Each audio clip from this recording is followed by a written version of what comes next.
Good morning, good afternoon, good evening, whatever the time is when you're watching this. I want to welcome you again to the Micah Initiative, the 6-8 project. I am Dr. Tyree Anderson. I'm glad that you joined me again on this week as we continue to look at what God requires of humanity. That is to do justice, love mercy, and walk humbly with our God. And so I am excited about this new week that we have ventured into and the work that goes into trying to pull this together, trying to have this conversation about doing justice. And so today, I want to kind of branch out from what we have been working on. But before I get started, I want to ask you to do a few things for me. I need you to share this broadcast. I need you to share this podcast. I need you to subscribe so every time I post, you get a chance to watch it. And this is also something I need you to do. I need you to comment. I need to hear from you. I need you to put your comments in, say whatever you're going to say. Whether you agree with me or disagree with me, I just want to hear from you. And so I'm asking that you would do these things. I'm not trying to go viral for financial purposes. Some people get on these podcasts and their entire intent is to make money. Mine is to educate, to emancipate, and to liberate people from the conditions that they find themselves in. I'm going to talk about topics that's going to be unconventional, that's not going to be recognized pretty easily. Some things are going to shock you. Some things are going to be like, I can't believe he just said that. But the reason is because liberation is at the core and the heart of the Micah Initiative, the 6-8 project. I am serious about your liberation. I'm serious about your ability to actually communicate and to be who God made you to be. And sometimes that's going to cause some friction. Sometimes you're going to watch it and you're going to get mad. But if you think about it, it is all done with the intentions of making sure that you are free. And so I want to branch off from something I did on last week. For the past 2 weeks, we've been looking at this idea of platforms. I've been talking about platforms, but today I want to talk about the aspect of platforms through manipulation. And I'm very targeted this week in my rolling commentary that you can find on Facebook under the name Kwesi Yame. You can find my rolling commentaries. You can find my thoughts. You can find my reflections. Kwesi Yame. But what I did this morning is I talked about politicians that are manipulative. There are a ton of politicians that are manipulative, and they find ways to manipulate people in order to get what they want. And a lot of times, it's not to get what the people need; it's to get what the politicians want personally for their pockets and for their platform. And so, and so, I want to deal with this idea of manipulation as it relates to the church. As it relates to the church. The reality is in the black community. I can't speak to my white brothers and sisters about what they go through, but in the black community, black churches don't get a call from a politician unless something drastic has happened and they got to come and try and talk to the pastor or they're running for office. It ain't like they just show up and, one Sunday say, Pastor, I just came here to worship. They don't do that. They don't do that. They don't visit churches in order to worship. They visit churches in order to get reelected. And in Birmingham right now, tis this the season in which politicians will come. They'll reach out to you. They want to know when can they come to your church so they can talk to your people. And so for me, that's a form of manipulation because the entire time you were in office. Now I can understand a person that's never run for office. I can understand them because they are trying to get in. They say they want to make a difference because they're recognizing that the incumbent hasn't done what they were supposed to do. There are politicians in Birmingham that will not reach out to the black church because they know they don't need the black church to win. They don't need the traditional black church to win. So they won't call us. They don't look for us at their rallies. They don't try to establish relationships. I can respect that politician. I can respect them. They don't want to know me. Cool. I don't have a problem with that. They don't want to know the members of the Cutting Edge Clergy Caucus. We can handle that.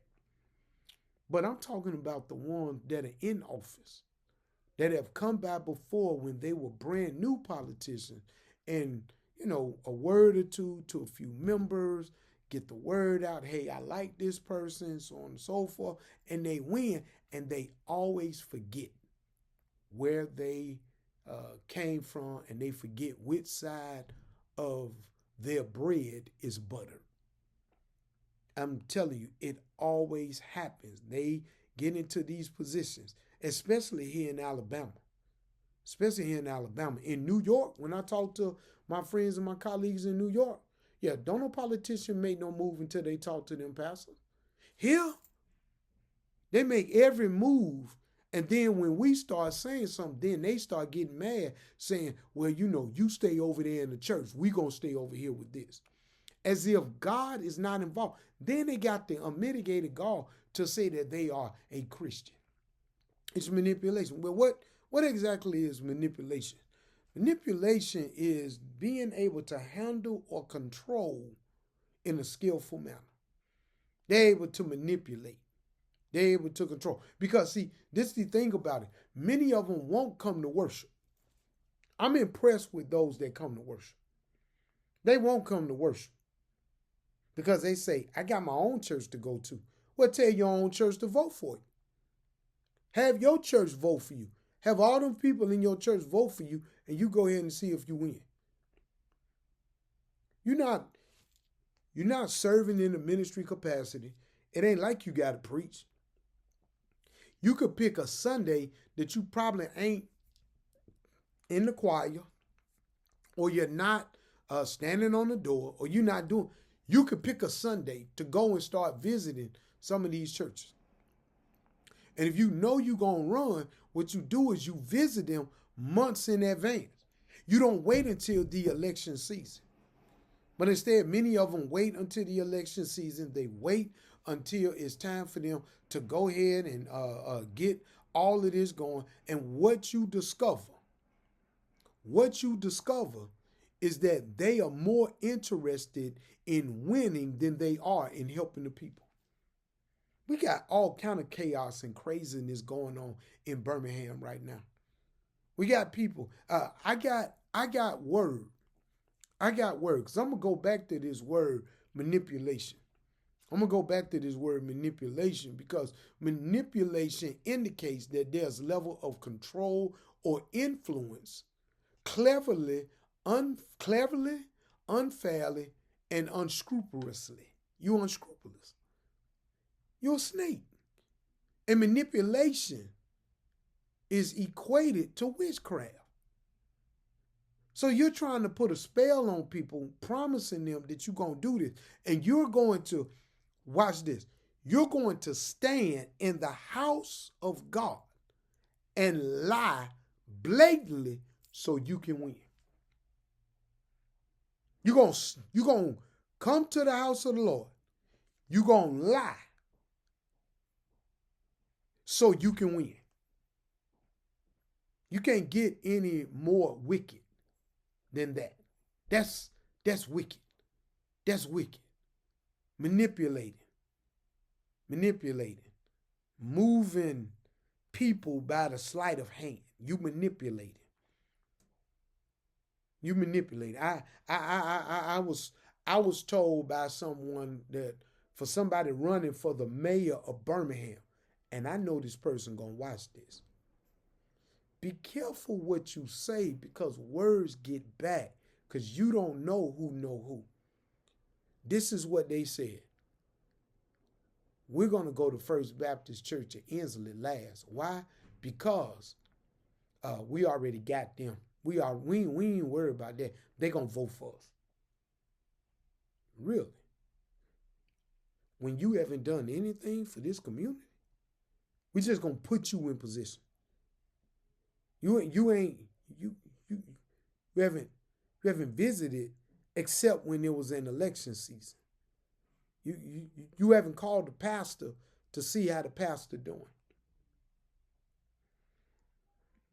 You haven't invested yourself in the lives of the people in this community, but you just assume that you're gonna automatically get it. That's what you're gonna do. See, we got to begin to look at this idea of manipulation by these elected officials. And this is the season they're coming because they got to qualify for the primary. They got to qualify. So they got to qualify through the primary for the general election. They got to go ahead and put their name in. They got to go in and put the work in. They got to come in and control or influence a situation, or they got to come in and control and influence a person. They got to come in. So their plan is to come in and control and influence the sitting pastor. That's the goal. The goal is to get the pastor, because if we can get the pastor, then we can get the people. See, up north, let me explain how this thing is done up north. Up north, when you are running and you visit, you don't come empty-handed. I ain't saying it's right or it's wrong, but you don't come empty-handed. You come saying thank you ahead of time for allowing me to be in the presence of the people that you pastor, because we understand that you have a platform that you can use to either help us or hurt us. Here, they just think they just show up. They just come. They just come. It's the same thing with funeral homes. Funeral homes in Detroit, and I got friends that can verify this. Man, let me tell you something. Funeral homes in Detroit will let a pastor have a car for the whole week. The only thing they say is, Pastor, I need that car on Saturday so we can drive the folk around. A pastor would drive around in a brand new Cadillac all week, Sunday to Friday, and then they'll come get it on Friday. They'll clean up the car, they'll make it look nice, and they'll have it ready for that funeral come Saturday, and then after the funeral's over, they'll drop it back off with the pastor. And then they'll slide them a little something to put in their pocket. It's manipulation. Because if your members see that you driving a car that we have, when they die, they'll probably call us. It's manipulation. Manipulation is all around us. It's all around us. Manipulation. There's manipulation in the federal prison where I work. There was manipulation with inmates and staff manipulating each other. See, there's a thing about standing on integrity. There's something about standing 10 toes down that some people just don't get. That some people won't play the game. Some people won't play the game. Be honest about your platform. If you're a politician running, be honest. Don't lie and say what you gonna do, because at the end of your term, we will always have the receipts of what you said versus what you did. And that's the problem that we got going on right now in Birmingham. We got people that are making promises that ain't came through. I had one of the city council members confront me when I arrived back in Birmingham from Uganda last year. They were at the airport. They were waiting on their ride, and I was waiting on, my ride. And when I came outside, they looked me up and down like, where you go? Why you over there doing that work when we got work to do over here? Blah, blah, blah. And they were just popping their neck. I said, oh, okay. I ain't say nothing. You know why? Because I know you going to have to run again. You going to have to run for that seat one more time. And you just running your mouth. Same politician. I tried to meet with him so we could talk. Almost cussed me out. Telling me basically I need to learn my place. I need to know what I'm doing. and mad because certain pastors don't want to vibe with this politician. Manipulation and bullying. And because I know the Lord, because I believe that God will hold me accountable for every word I say and everything I do, I kept my mouth shut. I've had a few of them do me like that. But it always comes back around that guess what? You're going to run for office. And you don't need me.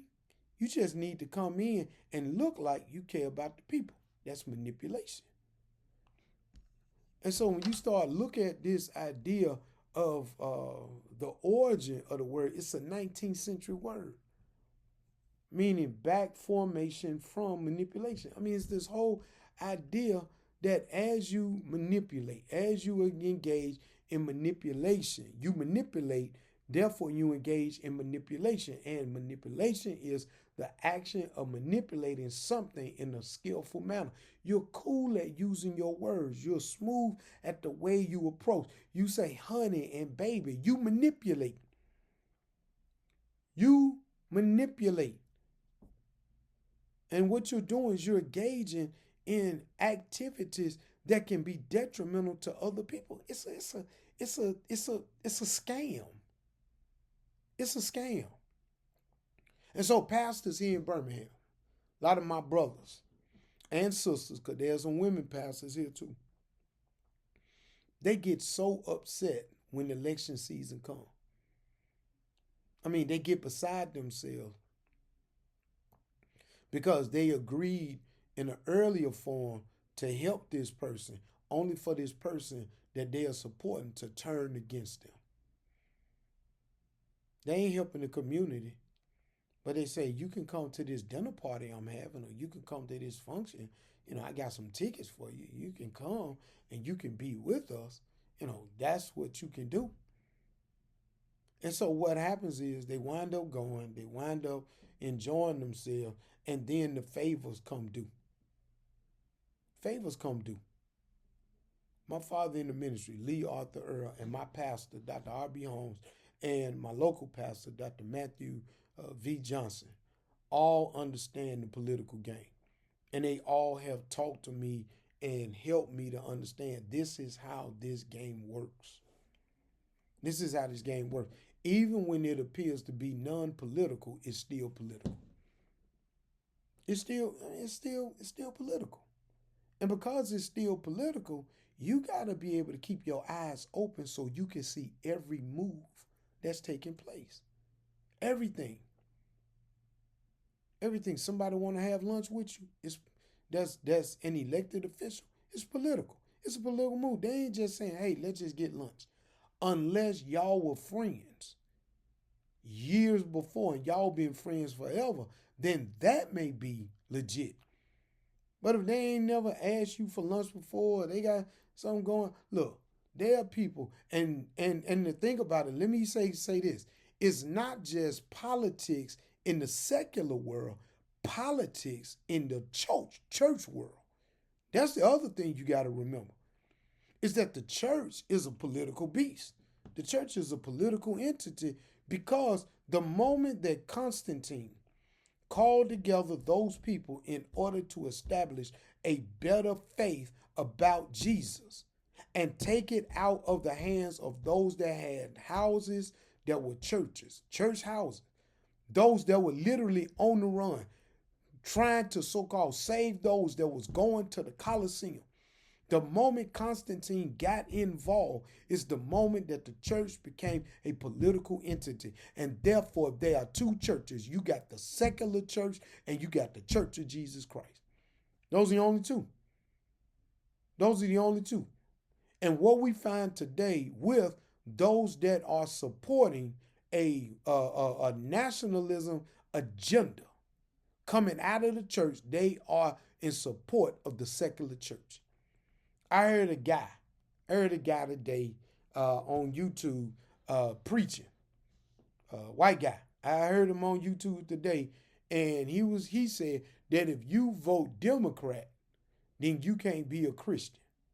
My question is, Where's that in the Bible? This week, I've been teaching.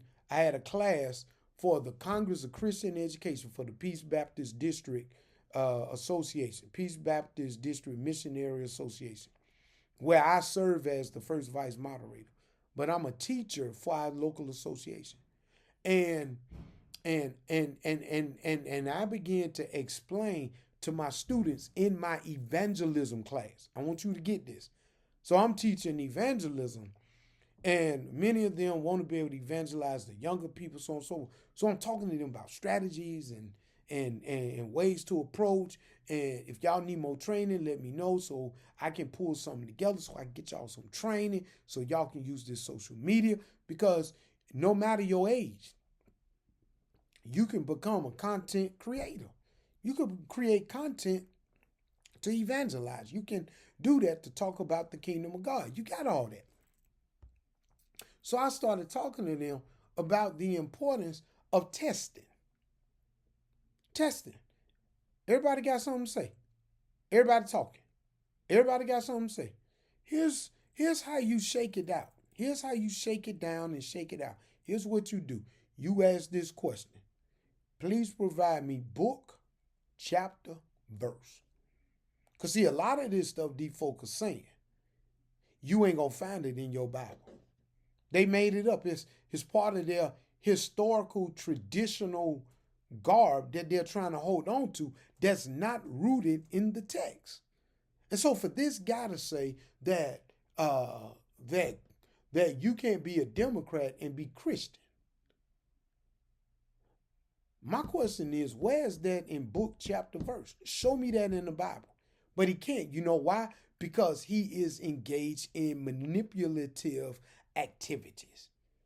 His sermons are characterized by unscrupulous, by engaging in an unscrupulous control of a situation or a person. And he told people that if you disagree with him, get out of the church. First of all, it's not the church of Jesus Christ. It's the church of the world. It's a secular organization because they are engaged in all forms of manipulation. That's what they engaged in. It's all about manipulation. And because it's all about manipulation, you got to deal with the reality that there is a manipulatory context of these people. These people have a manipulatory context. A manipulatory context involves a person who controls or influences others in a clever and an unscrupulous way. I hope I'm making my point. That you got this idea, a manipulator. That's what they are. When they begin to engage in manipulations, they are a manipulator. They are engaged in manipulatory actions. And because they are engaged in manipulatory actions, you find them trying to control people and situations to their advantage. And this individuals who said that you cannot be a Christian and Democrat, the same thing can be said. You can't be a Republican and Christian. But the reality is something that, I don't quote him too often, but it's something that Billy Graham said that he needed to work on, which was you stay in the middle because you have to be able to speak to those on the right and those on the left. You got to be able to speak to those that are conservative and those that are liberal. You got to be able. Why? Because you don't represent the Democrats or the Republicans. You represent the kingdom of God. That's who you represent. You represent the kingdom of God. And by you representing the kingdom of God, you should not be engaged in manipulation. So when you're using your platform, you're running for office, whether that's in the secular world or whether you in the church, then you've got to be able to stand on your morals. You've got to be able to use your integrity. You got to stay 10 toes down if you're going to stand on it. Now, you might not win. Let me say this. You might not win the election. You might not win. Somebody may beat you. See, this last national election, both of them were engaged in manipulation. Both of them. Joe Biden in his camp, Donald Trump in his camp, they were both engaged in manipulation to the American people. One said that I'm in great health, I can do this, I can run, I can win, only for him to drop out because he could not do it. Then you find out later he had stage 4 cancer. And the other one, I know nothing about Project 2025. I know nothing about it. Never even heard of it. While working on Agenda 47. All that time talking about what he didn't know, only for it to come out and see that he and his people are implementing everything in Project 2025. Both engaged in manipulation. One lost, one won. But that's the reality. Whenever you have a platform, you have the responsibility to have integrity. Because people are listening to you, they're believing you, they're trusting you, they are believing that you are going to do what you say you're going to do. And if you don't do what you say you are going to do, then that makes you a liar. I know folks don't want to hear that. But manipulators are liars. Because either you tell the truth, and if you tell the portion of a truth or a part of the truth, a portion or a part is a full lie. It's just like obedience to God. Either you do what the Lord say do, or if you do it halfway, or you don't do it when the Lord tells you to do it, you're disobedient. It's the same concept. And so we've got to get to this place where we stop engaging in manipulative activities and we stop engaging in manipulative realities. Because the moment that we begin to engage in manipulation, what we run into is we run into the fact that somebody is going to eventually call us out. Here's where we are today. Here's where we are today. We are right here where we are dealing with this idea of manipulation, and we're dealing with people that are running for office, that's going to be running for office very soon. So you got different types of manipulation. You got what they call crowd manipulation. It's to use crowd psychology to direct the behavior of a crowd toward a specific action. Make America great again. That's crowd manipulation. Hope. This idea of having hope under the Obama administration. It's manipulation. You know, this idea of we can do this, we can work together. People are always using catchphrases because catchphrases is what stick in folks' mind, not particular policy. Not particular policy. We got one politician that's running that said that she works. We got another one who's making all kind of videos, and I'm like, what in the world are you doing? This is bizarre. This is bizarre. You know, we got, others that are running for office, and they got all these different platforms. Why? Because it's about crowd manipulation. If you believe that I'm going to do this, then you will vote for me. And it's not to say that they won't do, because some people have a track record of doing what they're supposed to do. You got internet manipulation. And I mean, this is huge right now. Internet manipulation is co-opting digital technology, meaning the algorithms, the automated scripts, for commercial, social, and political purposes. The internet manipulation is real. They'll make up something about Angel Reese that Angel Reese didn't even say, just to get people moving and going. I have a niece. I love her. I love her. Here's what my niece told me. I don't believe the stuff I'm actually posting. She said, I don't believe the stuff I'm posting. She said, but other folk don't know that, and the more likes or comments or whatever I get, then the closer I can get to starting to monetize this thing. It's manipulation on both ends, the Facebook and her. And she told me she's doing it on purpose. So she knows it. Social media can be manipulated. You can make up something. Somebody took a picture. Y'all remember Kendrick Lamar from the halftime show for the Super Bowl and him walking in his jacket, getting ready to do the song that made Drake so mad. I don't know why. Look. Let me just help Drake out. I know he done heard this time and time again. Bruh, in a battle rap, either you win or lose. You can't win all the time, bro. You know, you smooth, you know, you cool, you got the women, you know, you got your own fan base, man. Everybody not gonna like you. Just like everybody don't like Kendrick. Everybody don't like Wayne. Everybody don't like Jay-Z. Everybody don't like Nas. Everybody don't like KRS-One. Everybody don't like Rakim.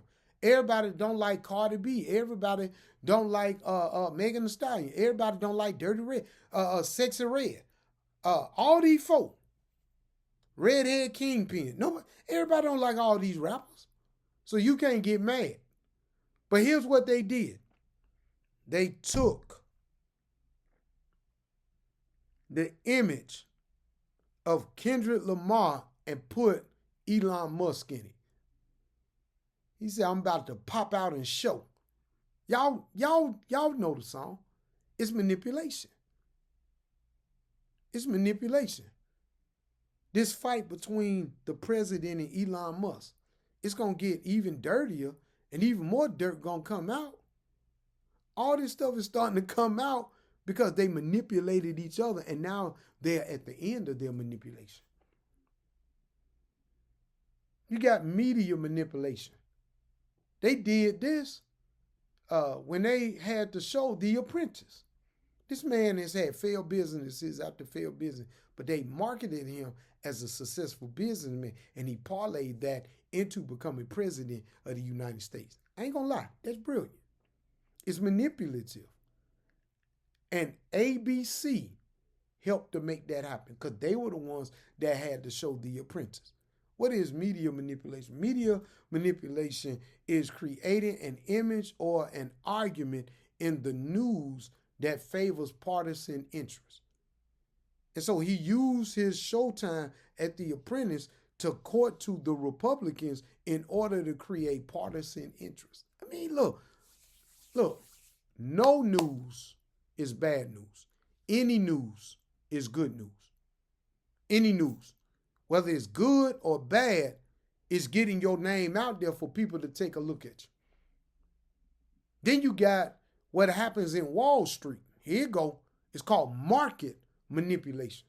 Market manipulation is when people begin to interfere with the free and fair operation of the market in order for one group to become ultra rich and someone else to become poor.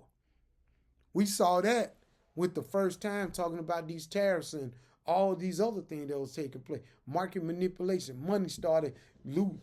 People lost 10, 15 years worth of money that they had accumulated in less than 24 hours. Manipulation. Manipulation. Why do people manipulate? They manipulate because they can get away with it. They manipulate because that's what they can do. It's easy for them to do. So as I wrap this up, I'm talking about this manipulation, talking about what it means and why it's important. Because you got all other kind, not all, depending on the purpose. Not all manipulation is bad. Not all of it is bad. I told you, it's the action of manipulating something in a skillful manner. It's not always bad. Sometimes parents manipulate their children by putting sugar in medicine so the kids can drink it a little bit better because they need the medicine more than they need the sugar, but just enough so they can think that it's sweet.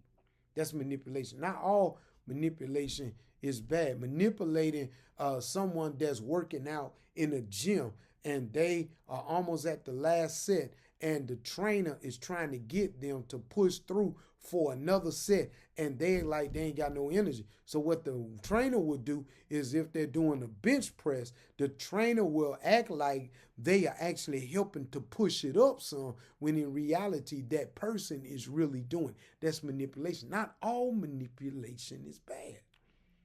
But what do you do when you are being manipulated? How do you handle manipulation? How do you handle when someone is manipulating you?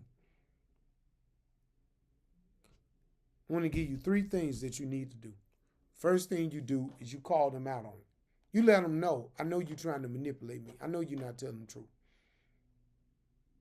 Confront that person and let them know, I'm not falling for it. I'm not buying it. Let them know you can't get me on this. I see it. I understand what you're doing. We're not going to do that. I got it. So that's the first thing you do. First thing you do is you confront them. Second, you reestablish that you are not to be used, and that you will not be manipulated, and your people will not be manipulated. For those pastors that are trying to straighten up what they've messed up, tell them that you have integrity and that you want the right person to win, and that you're going to listen to all sides, but you will not make an endorsement of anybody, because people are going to promise you the moon. They're going to promise you everything, but just because they promised it don't mean they can give it. So you confront it, you reestablish, and then you let others know this is what they tried to do. Because if they tried to manipulate you, they tried to manipulate somebody else. And somebody else might not be smart enough to see it. They might not have been in the game long enough to recognize that they are being manipulated. So sometimes you got to help people out to get them to understand, hey, so-and-so came to me and this is what they did. Look out, because they said that they want to come to your church next, or they want to come to your house next, or they want to do X, Y, and Z. You don't worry about that. You don't stress that. You don't let that drive you crazy. And the reason why you don't let it drive you crazy is because some people just don't get it. Some people have been manipulated so long, that's all they know. All they know is how to get even with folks, to manipulate folks, to make people do stuff for them only. Children learn at a young age how to manipulate by watching adults manipulate. If we want to create a society and a culture that does not manipulate, we must absolutely make it a priority to be honest and upright and stand 10 toes down on what we believe. I got something else I want to make sure I provide you, because this will help you, and will help you with people who know that you can't be bought and you can't be boss. Here's the other thing. You must have core principles by which you live by. That no matter what happens, you will never violate your core principles. Never. Because to violate them is to lose your identity and to lose yourself.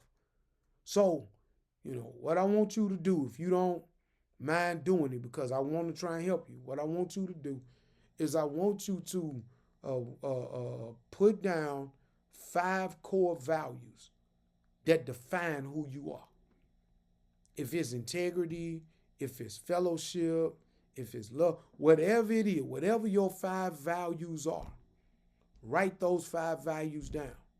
I did this in the Bureau of Prisons when I was supervisory chaplain with the Department of Justice. I actually taught a class on values. I created a class on values.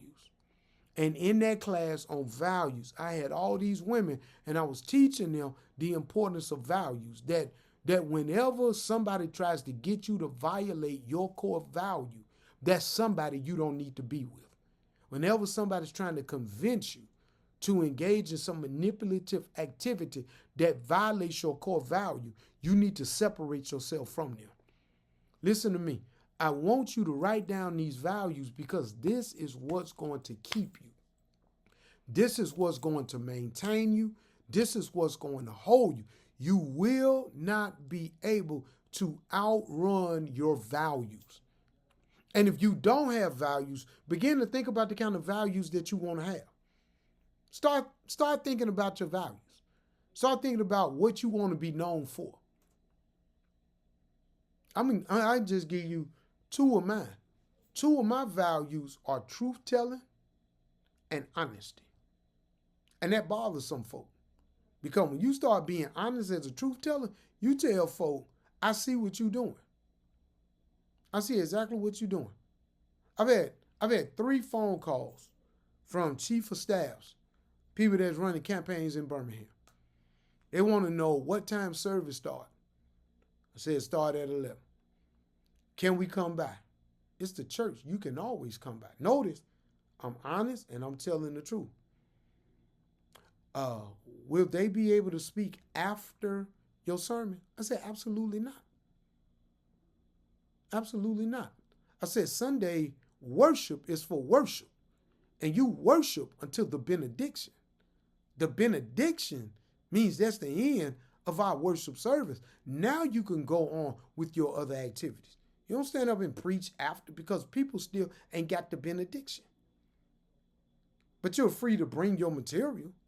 You're free to talk to people in the foyer one-on-one and shake hands and that whole thing. You can do that. But what you can't do is come to the First Baptist Church of Inslee and have something to say. The last time I did that, when I allowed somebody to come in and talk, it was when Doug Jones was running for the U.S. Senate. And if Doug Jones had won, that the current senator who is running for governor of Alabama would not be in place.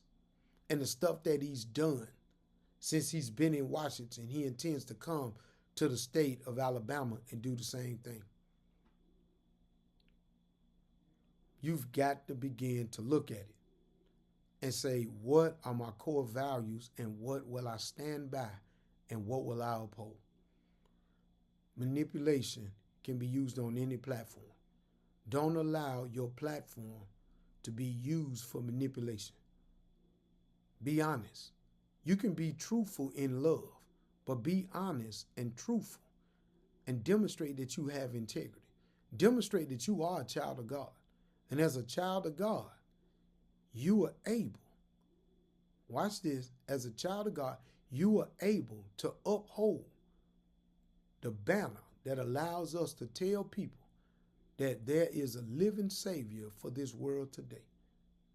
You'll be able to tell people that God is still in the loving business, but God will love out of you all that stuff you got in you. You understand? So I just want to make sure that we are clear about this. So I want you to share this. Please share this. I'm gonna put on here my new book that I wrote in November, released it in November of last year, 2 days before the national election, called The Call to Action. That's my newest book, The Call to Action, The Black Church and Civic Engagement. I've been studying this stuff for a long time, and I've sat in a ton of meetings at the Rayburn Building and at the White House. I've sat in these meetings with these high-ranking elected officials and these appointees. I've sat in these meetings in order to get work done. So please understand that I understand manipulation, but I also understand that there are people who are serious about helping folk and that they want to do the right thing. So look, I'm gonna go. Please, I'm asking y'all to do what? Subscribe, like it, and comment. That's what I'm asking. I need you to comment, need you to like it, need you to share this, and I need you to subscribe. Follow this, share it, follow it. I guess I gotta find me a closing too. All right, peace.